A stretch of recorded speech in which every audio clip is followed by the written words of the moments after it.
The last two characters I've covered, Jules and Jeff, didn't really have any special abilities or perks.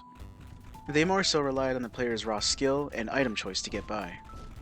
But, now that they're out of the way, it's time to start reviewing the more interesting characters that you have to unlock, each with their own set of unique abilities that make them stand out from the rest. Starting with everyone's favorite shopkeeper and witch, Cordelia Valentine. As always, spoiler warning for basically the whole game.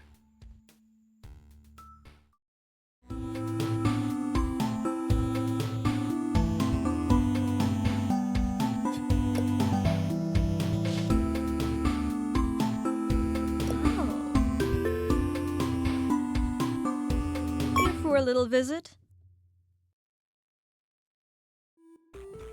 Cordelia is unlocked by completing the normal route with both Jules and Jeff. She has high health and average agility, with the ability to float while falling, and starts with a magic staff, and can use other magic weapons totally unique to her. Essentially, this means she has a decently balanced spread across all of her base stats, though she's pretty well endowed in some areas and needs a bit more investment in others. For example, she starts off with a strong base health of 6, which is 2 points above average and 2 points less than Jeff. Alongside that, she deals 18 damage per shot, which is a nice step up from Jules and Jeff's 12. However, she has a fairly slow fire rate, short base range, and a slightly below average starting speed, that being 2.2, which is a bit faster than Fuji and slightly slower than Boss. But, she makes up for it with one of her special abilities. Holding the jump button while in midair will cause Cordelia to slowly float downwards. This is especially useful for dodging enemy projectiles and safely avoiding any traps you might find along the way. Cordelia's other special quirk is that she cannot find or use any normal weapons. Instead, she can only utilize an arsenal of special staffs, each with their own pros and cons and special uses. There are a total of 12 staffs, meaning your chances of finding a good one are fairly high, such as the bullet or freeze staffs, which will single-handedly carry you through most runs. Taking this all into account, you'll want to prioritize DPS, ammo, and range upgrades in order to safely kill enemies faster and from farther away, all while conserving ammo for your favorite staff. Then, throw in some agility buffs when you get the chance. All in all, Corey can easily flourish with just a few upgrades, and dominate with a couple more.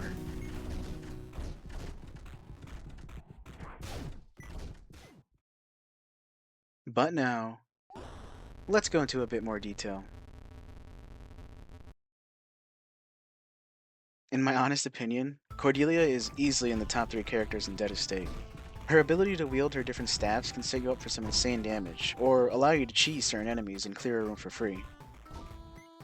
Really quick though, the description does lie a bit, since most characters can use any of her staffs when they pick up the Sorcery for Dummies or Cordelia's Hat items, though the chances of them finding one are significantly lower, since they'll be added to the already massive pool of available weapons. Anyway, the main problem with Cordelia is that she tends to struggle in the early game. Her slow speed makes her more prone to getting hit by fast-moving enemies, and her shortish range forces you to get up close to do damage. This is especially bothersome against enemies you want to stay far away from, such as these leech eggs, forcing you to do a little dance with them so you don't get hit. Alongside this, Cordelia has a really hard time dealing with crowds. Shooting one bullet at a time at a slow fire rate really hinders her early crowd control, and you'll probably spend a bit more time in rooms with large amounts of enemies. Despite this though, the basic magic staff does a great amount of damage right out of the gate, and it has a huge hitbox, meaning you'll almost always hit your shots as long as you're looking in the general direction of your target. So just keep moving and take your time dealing with enemies, kind of like with Jules. That being said, these problems only highlight what upgrades you'll want to seek out when playing as her, making her progression really straightforward and honestly pretty easy to obtain, especially considering damage and agility upgrades are always readily available at the clinic.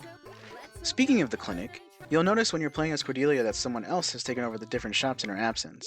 This adorable character is Cordelia's own mom, Roselia. She doesn't really change much in terms of how the shop works, but she does provide plenty of cute voice lines and new shop art. Honestly, I just love when you leave the shop and she goes, "See you later, Corey!" I don't know, it's just kind of cute. The main thing you should remember when playing as Cordelia is that all the items that buff a certain type of weapon are completely useless to her, as she can't even use guns or melee weapons. This can be considered a huge downside to her, but in the end, universal damage upgrades are still plentiful, so you can get by without shotgun or handgun upgrading items. It just means that occasionally you'll get a useless item from challenge or item rooms, but it won't happen too often to really consider it a huge deterrent. That being said, as with most characters, damage is king, so you'll want to look out for items that buff your DPS, excluding things like special rounds and super shells of course. Modding Kit 1 and 2 are very good for Cordelia, as you'll want to make the most of your default staff and whatever secondary you decide to run. Mumba's Skeleton can provide a good boost to your lowish fire rate and further boost your damage. This can be paired very nicely with Fear itself to give you even more DPS. And Roids is a very good item for quickly clearing out rooms with the Bullet or Egg Staff. Get Dizzy and Curveball increase your damage and rate of fire, respectively, but cause your bullets to either curve or go off in a random direction. Usually this would deter you a bit in picking these items up, but for Cordelia, her bullets hitboxes are usually really big by default, so these downsides don't really affect her as much as someone like Jeff, whose bullets are a lot smaller in comparison and would be greatly nerfed by bullets that don't obey. It's a great idea to keep an eye out for items that alter your projectiles in a good way, so that they are far more effective. Boss's eye patch, there's the eye joke payoff, will cause all your bullets to explode, effectively solving Corey's lack of crowd control.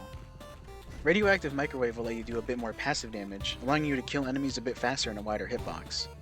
This is especially good when combined with Penetrating Eye, as now every enemy in your line of fire will feel the effects of whatever you throw at them. And Gemini will allow you to sometimes shoot more bullets, which is very handy when combined with any of the aforementioned items. Picking up Toxic Barrel while holding Boss's Eye Patch or the Dynamite Stick will create a beautiful symphony of projectiles for every explosion, so there's plenty of combo potential with these items. There aren't too many items that boost your range, so make sure you keep watch for the Scope and Arrow. I would highly recommend using the Duplicator on any of these two if you get the chance, to significantly boost your effective range and make enemy encounters a lot safer to deal with.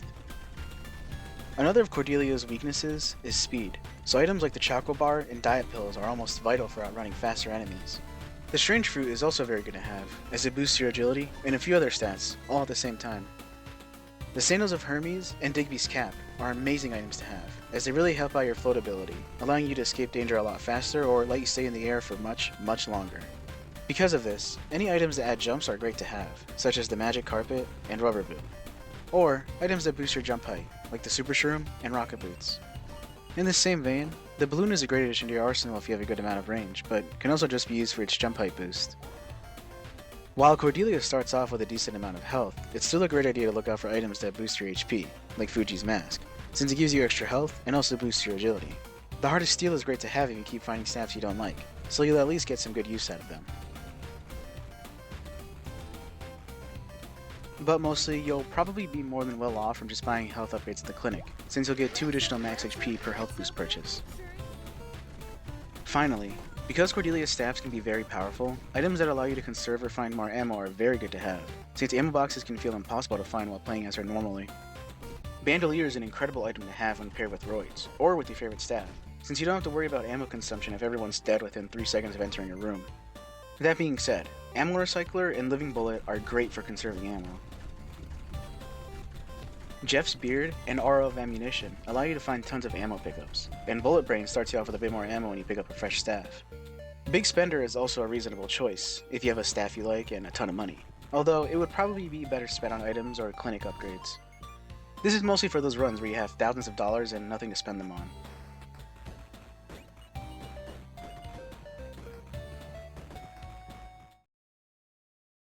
Now, there's been a lot of talk about staffs, but what exactly are they? How do they differ from each other, and which ones are the best? Well, I'm glad you asked. That's right, we're doing a surprise tier list. In total, Cordelia has 12 staffs that she can find and use, each with their own strengths and weaknesses. But I'm here to tell you, there are some that are better than others, and some that kinda suck. So, let's quickly go over each one and rank them, starting with the lowest tier. Only one staff belongs here, and it's the Wind Staff. Starting off with 100 ammo, the Wind Staff deals 2 instances of 5 damage, has a slow fire rate and medium range, but has good knockback. And that's really the only thing that's good about this staff. It's mostly just used for pushing enemies away from you, but not much else, as it has atrocious damage. You can use it to push enemies into traps, but it's usually not a lot of damage either. Its bullets are super hard to see, so it's difficult to know where you're even shooting half the time. This staff is really only decent for dealing with leeches on the first floor, but is basically useless anywhere else, as it'll take literal ages to kill anything.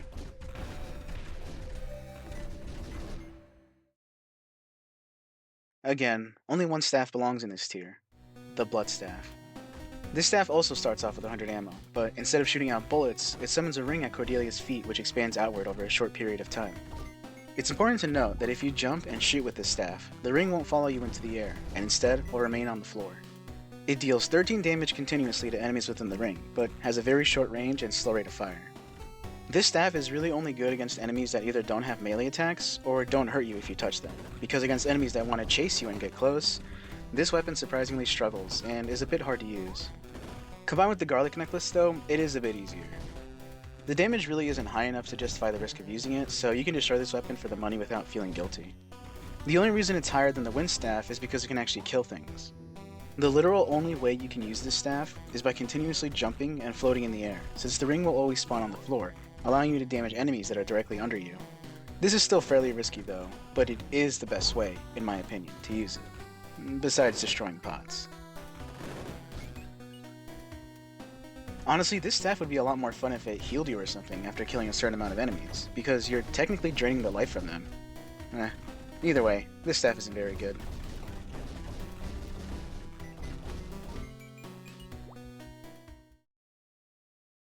And now, for the tiers with a bit more substance to them.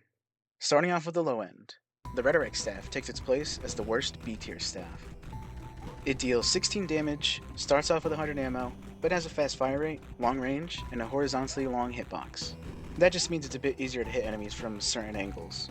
On paper, this just feels like a much better magic staff. Trading 2 damage for a faster weapon with a longer range sounds really good, but the hitbox is what irks me the most about this staff. It makes shooting at enemies a bit awkward, and sometimes your shots will just miss for no apparent reason. Maybe it's just me, but I have a lot more success with the basic magic staff. This weapon's decent, just not overall great, and there are far better alternatives. It's still fairly usable though, so it gets to be at the bottom of B tier. Honestly, the only redeeming quality about this staff is all the creative insults it hurls at people. I don't know, it's just kind of funny. Next is the Magnet Staff. This peculiar staff starts off with 100 ammo and deals a whopping 39 damage per shot, with a very slow fire rate but very long range. This staff deals the most per shot damage out of all of them, and with its long range it sounds amazing, right? But remember how I said this staff was peculiar?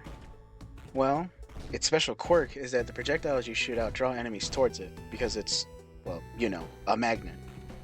Now this might not seem that bad at first, but against fast enemies it's really bothersome. Most of the time you'll be pulling enemies closer to you, quickly closing the distance and leaving you more prone to getting hit way more often. Alternatively, you can kind of pull them away from you if you shoot next to them, but honestly, why would you do that when you can just kill them? That's just what makes this staff so wonky to use. Sure, it deals huge damage over a long range, but its very slow fire rate and magnetism can really hinder your DPS and health, so use this weapon with extreme caution. Following the Magnet Staff is a bit of a package deal, as these next two staffs are kinda similar. First is the Thunder Staff. It only starts off with 50 ammo and a slow fire rate, but it deals 24 damage and basically has unlimited range. You can pretty much choose where your shots will land, as the Thunderstrike will land right where your cursor is located on the screen. Since it is an explosive weapon, it will knock enemies around, so be careful you don't knock higher health enemies into you by accident. It does come with some downsides however, such as the small area of effect, and the fact that it's a bit hard to get used to using, as sometimes your shots will just miss and instead land behind your target. It's still a decent staff to use though, as it has pretty good damage. The Thunder Staff can be useful against some airborne enemies, like cagelings, but I found that the best niche use for it is against drops. You can actually hit them without having to activate them, making for a pretty easy and safe kill from literally anywhere on the screen. Following that is the Bomb Staff. This one deals 3 instances of 19 damage, and also has 50 ammo, slow firing, and max range. Essentially, the Bomb Staff is a horizontal version of the Thunder Staff, and the Thunder Staff is a vertical version of the Bomb Staff. Technically, the Bomb Staff deals a lot more damage, though it's sometimes hard to hit all 3 instances on a single target. It does, however, share the same weaknesses as its Y-axis brother, those being hard to land shots and sometimes knocking enemies into you.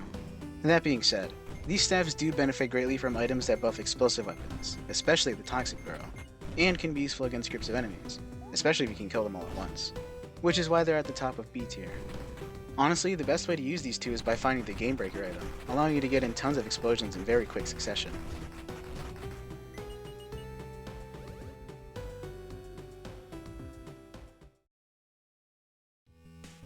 These staves are much better than the previous 6, and can easily be used on most floors and enemies. First up is the Magic Staff. 100 ammo, 18 damage, slowest rate of fire, and shortest range. So what I mean by shortish is that the bullet's travel time is a bit weird. If you stand still, your shots can go about a third of the room. But if you're moving around, its range significantly decreases. Just something to keep in mind when you're using it. Anyway, this is the basic staff that you start off with, and it's actually pretty good. Its main draw is that its bullets are huge, so it's very easy to land shots on enemies, and combined with its great base damage, you can kill enemies pretty quickly. But, as I've mentioned before, this weapon struggles greatly against crowds, and its shortest range can force you to get in close with them. Being your starting weapon though, you will have unlimited ammo with it, so you can fire to your heart's content until all those mobs of enemies are dead. It's no surprise that the basic staff is pretty much in the middle of the tier list, though it is a bit higher as I consider it better than the other 6 I've already mentioned, just because it's easier to use, lands shots, and deals great damage. In front of it is the fire staff, which has 100 ammo and about the same range, quirks, and fire rate as the magic staff. However, it deals 16 damage and 6 instances of 4 fire damage over time. All in all, this is basically just an upgraded version of the magic staff, with all of its pros and cons. What makes it slightly better is that it deals fire damage over time, which makes up for the 2 less base damage. In that same vein, the poison staff tops the A tier.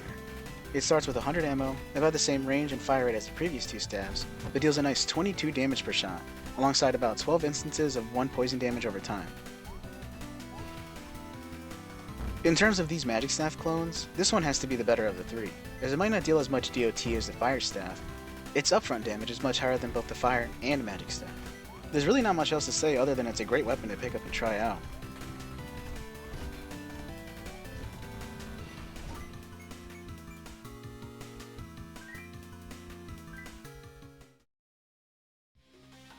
Finally, we've gotten to the S tier. These staves are, in my opinion, the best out of the 12, and can carry you through just about any run on any difficulty. First, the Ice Staff. Although it only starts with 100 ammo, short range, and a very slow fire rate, its main strengths are that it deals 22 damage per shot, and it freezes enemies that are hit by its projectiles for a few seconds. This is amazing for dealing with really annoying enemies, such as stalkers, cagelings, lab rats, and healers, allowing you to freeze them in place to easily dispatch them with no resistance. It's also extremely handy against chunks and any of his mutations. Freezing him, then switching to your primary weapon, and repeating the process will ensure an almost free kill on him. The only thing to keep in mind is that the freeze will not affect bosses, but against everyone else, it's free game. On harder difficulties, this staff is almost essential for dealing with chunks especially, so always keep that in mind when taking on a challenging run. You can essentially keep him locked in an animation loop, giving you that precious second to swap back to the ice staff in between shots. Whether you've planned things out, or you find yourself in a pinch, this staff will always make sure you have the upper hand. Up next is a weapon that I've slept on for the longest time, the X-Staff. Starting off with a nice lump sum of 250 ammo, this staff has a fast rate of fire with the medium range. Initially, this staff will only deal 12 damage per shot. Now you might be asking yourself, why is this staff in S tier then? Well, I'll tell you. Sometimes, some eggs will spawn maggots that actively seek out and attack enemies, each of which will deal a whopping 20 damage. They are a bit slow moving, but will deal damage almost instantly to enemies that they spawn on top of. Against slow or stationary enemies, the X-Staff can deal insane damage that will quickly stack up and decimate any lowly monster or boss. That's right, this one's a boss killer. I mean, look how quickly I can take down Sybil, a notoriously annoying boss that can take a bit of time to deal with. Against anyone, the X-Staff can deal amazing damage. But when compared to the final staff, it's clear who's the winner. The best staff, in my opinion, that can take on any situation, any enemy, and boss, and come out on top, is the Bullet Staff. Starting off with 250 ammo, this staff deals 12 damage per bullet at a very fast fire rate with a medium range. Now, again, you might be thinking that this staff doesn't sound all that great, but what pushes it to the very top is that it fires 3 bullets per shot. And it doesn't consume 3 ammo per shot. No, 1 ammo equals 3 bullets, each that deal 12 damage, which means landing all 3 on one enemy will deal 36 damage. Now, this kinda sounds like a worse shotgun, right? But with its medium range and very fast fire rate, That's a continuous stream of 36 damage that you don't even have to be that close for. The bullet staff really just does it all. It has amazing crowd control, excellent burst damage, plays really well with projectile improving items, is great against any enemy and boss, and alongside the X staff is the best candidate for super duel. The only downside to this weapon is that it consumes ammo pretty quickly still, but with any of the ammo items I mentioned in the previous section, that downside can become almost completely forgotten. This one staff will carry you through any route and any difficulty. If there's one staff you're hoping for whenever you find a weapon box or visit the weapon dealer, it's this one. So, here's the entire tier list. If you think any of the placements are wrong, I would love to discuss it in the comments.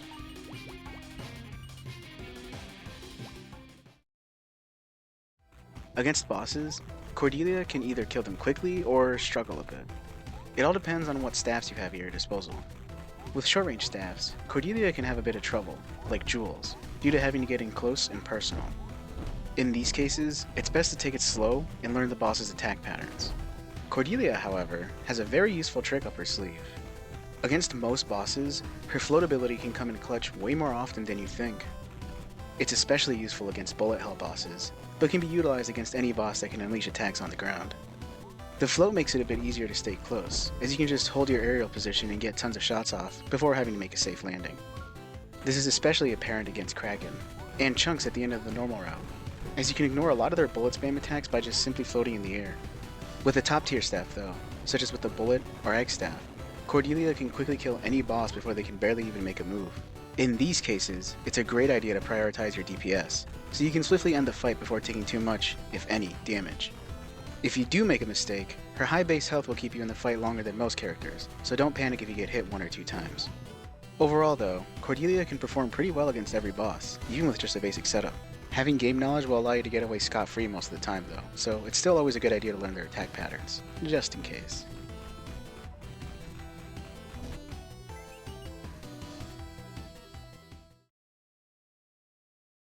Cordelia's 3 curses are fairly decent, though in my opinion they can feel a bit underpowered. Curse of the Daughter.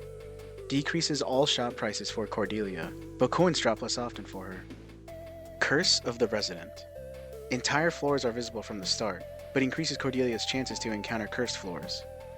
Curse of the Attractive. Changes Cordelia's default weapon to the Magnet Staff, but decreases her max HP to 4. Curse of the Daughter reduces shop prices by 50%, which is honestly a really big discount. Unfortunately, the description is a bit deceptive, as clinic and gun dealer shop prices aren't reduced, just the normal shop prices. This is where the curse can become a bit underpowered. While the normal shop prices are really good now, the reduced coin drops mostly affect your ability to reliably purchase upgrades from the clinic, and potentially any capability of buying a good staff or ammo refills. This curse can go either way, but the reduced shop prices can really help out if there's a good item for sale. The main reason I like this curse though, is to use in a Glutton for Punishment run, which requires you to complete the Awakening route with all 12 general curses enabled, and on the X Must Die difficulty. 3 of the curses are money based, those being Curse of the Bleeder, Curse of the Costly, and Curse of the Reckless. If shops are selling better items that are more expensive, the reduced prices from Curse of the Daughter really help out in paying for them.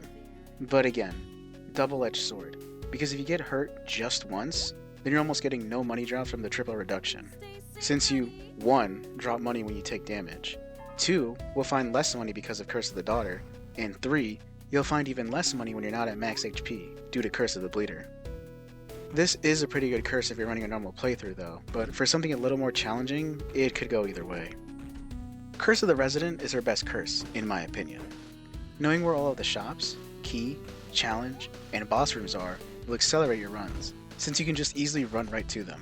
Going back to that Glutton for Punishment scenario, Curse of the Confused and Curse of the Ancient will make navigating through floors super annoying, and just being on the X Must Die difficulty will hide your map completely. Curse of the Resident will help greatly with this, since your entire map will still be revealed to you. Even if it doesn't exactly show where you're going, it's a lot easier than having to remember where everything is and trying to run through floors solely based on trial and error. Plus, the downside to this curse is mute, since every floor will automatically be cursed due to Curse of the Volatile. On a normal run though, this curse is still great to have, since cursed rooms will still only have a chance to enable, albeit a bit more often now. And, to be honest, they're not even that hard to deal with. Except for burning floors, since enemies just love to spawn from the heavens and land right on top of you. However, this curse will be just pure benefit if you manage to find some anointing oil. I consider Curse of the Attractive to be Cordelia's worst curse. As I've said before, the Magnet Staff is really risky to use, since you're more likely to get hit by pulling enemies closer to you, and this weakness is amplified further by her reduced max health. On top of that, the Magnet Staff's super slow fire rate makes clearing early room floors a slog, because crowd control already isn't Cordelia's strong suit, but with this, it makes it 10 times worse, and you'll be spending forever just cleaning up groups of leeches. Sure, the damage numbers might be pretty, but spending 20 minutes on the first floor isn't. I don't recommend turning this curse on for anything, since to me it's just two downsides with almost no benefit. The only way for the Magnet Staff to be viable is to have so many damage buffs that you just one-shot enemies, but that can take a bit of investment. The only reason you'd ever use this curse is if you're going for her sea costume, since it requires you to complete a run with all of her curses enabled. Otherwise, you can basically just skip this one.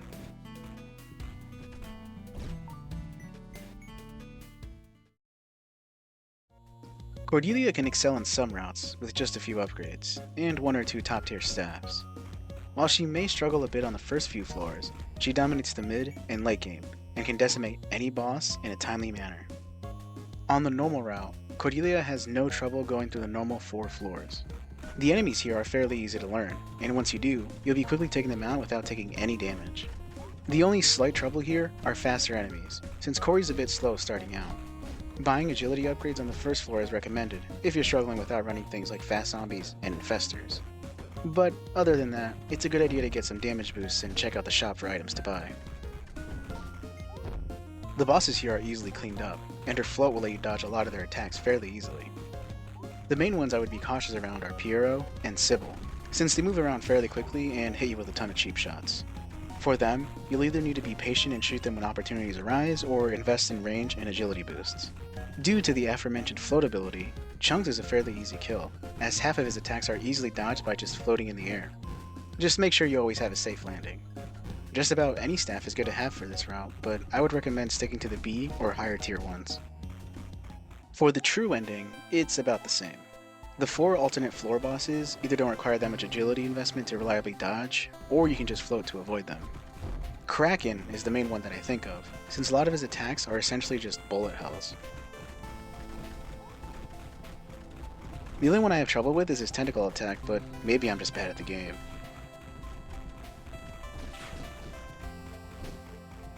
Enemies that are airborne, which usually give other characters some trouble, are a lot more easily taken care of by floating.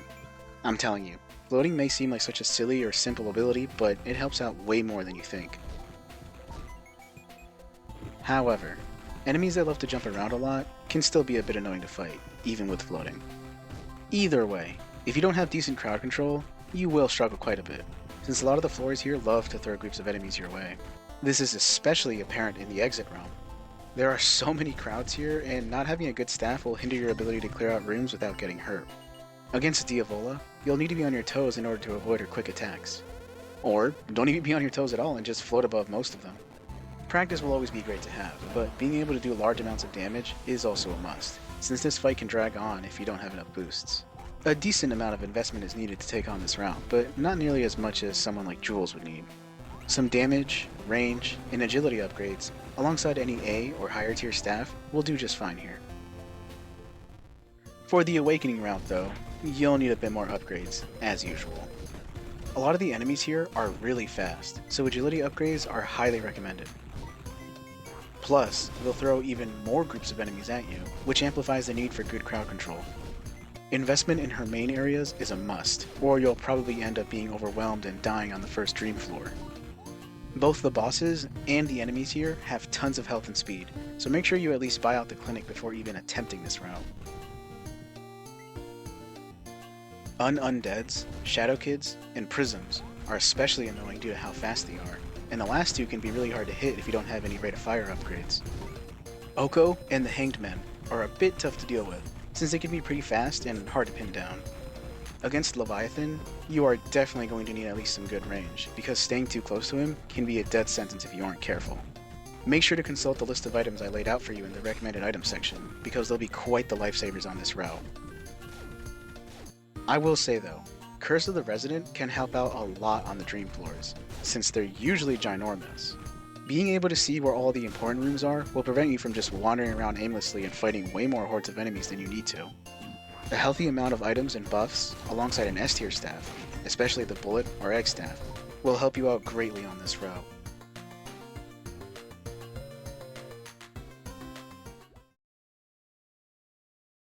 Finally, let's move on to Cordelia's different unlockable costumes. First up is her default A costume. It's fairly simple, just a black dress with some arm warmers, leggings, and a nice witch hat, but it captures her character's essence very well. You can tell from just her outfit and big ass smile that she's a snarky witch who clearly doesn't mind taking matters into her own hands, and clearly has fun doing it. Of course, this is her most iconic look, as a lot of the shop art features her in this outfit. Whether you're playing as her or visiting the shop often as a different character, you'll be seeing this outfit a lot, so thankfully, it's a really nice one. 10 out of 10. Next is her B costume, which is now unlocked by visiting the kitchen as Cordelia.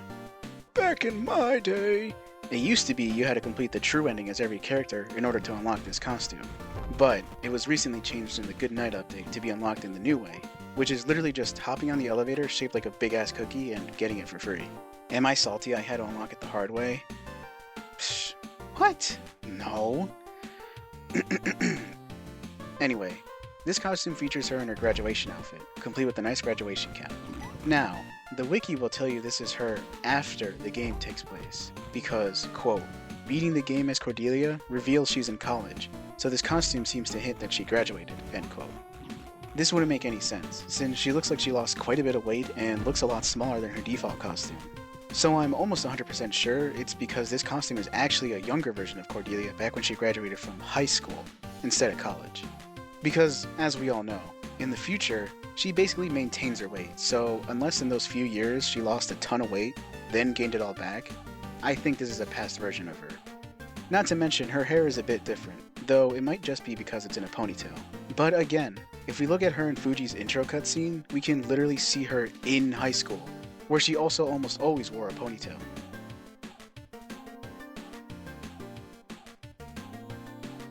Either way, I really love this costume. And as you can probably tell from my YouTube profile picture, it's also my favorite. It might be because of the challenge of unlocking it back in the day that I feel that way, but it is overall a really good costume.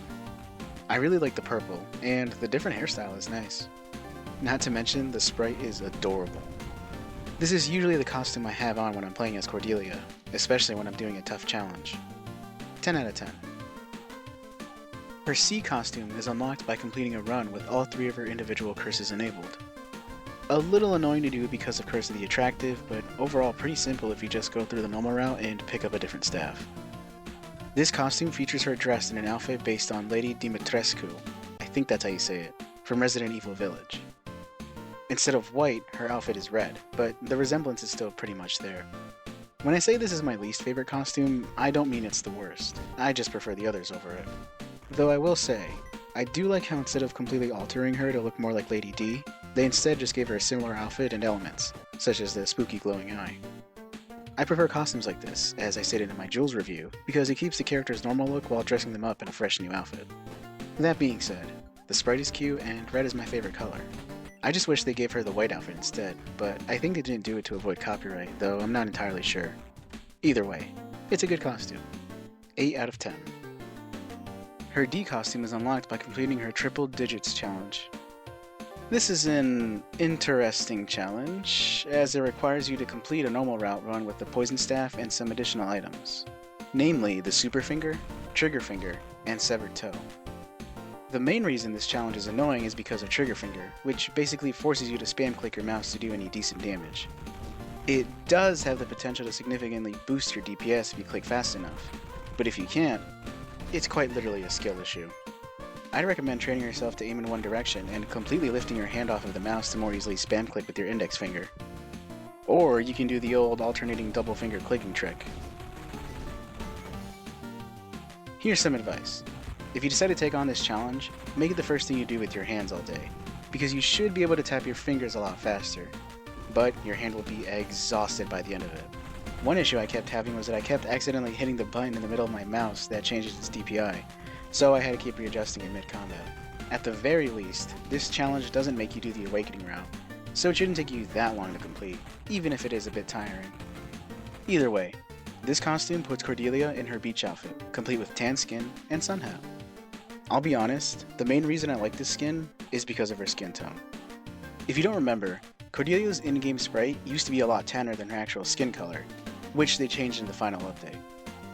I honestly prefer the tanner skin, so I was a tiny bit upset about it.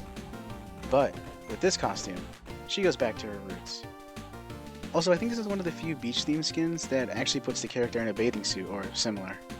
Plus, her hair is in a really nice bun, which automatically pushes this costume up to the top. Yet another 10 out of 10.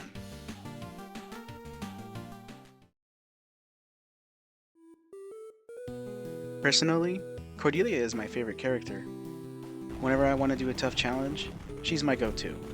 Whenever I just feel like playing the game, she's my first choice. While she might clear out entire rooms in just a few seconds in the late game, her early game can be a bit of a struggle, though her high health and great base damage can help you out as you farm money to buy some much needed upgrades. And while about half of her stabs are somewhat bad, most are still usable, and since there are only 12 available, you're more likely going to find a decent staff than a bad one. Make sure to make a habit of visiting any gun dealers you find, as there might be that elusive bullet staff up for grabs.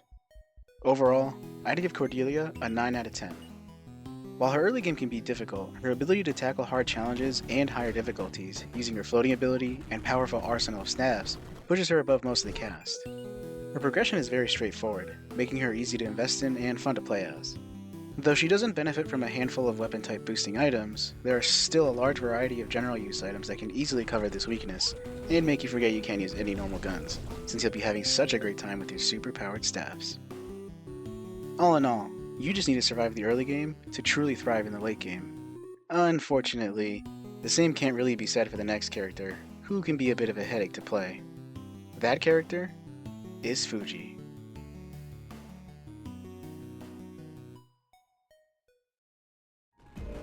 Thanks for watching. This video ended up being a lot longer than I thought it would be, but I had a lot to say about Cordelia. If you really need to though, you're always welcome to skip around with the chapters, so you can quickly find the information you're looking for. With that being said, I hope you enjoyed. If you did, make sure to check out my last character review, where I went over everyone's favorite shotgun-toting college dropout, Jules. Don't forget to hit that like button and subscribe to the channel so you don't miss out on the next video. Good luck, drive safe, and have yourselves a good one.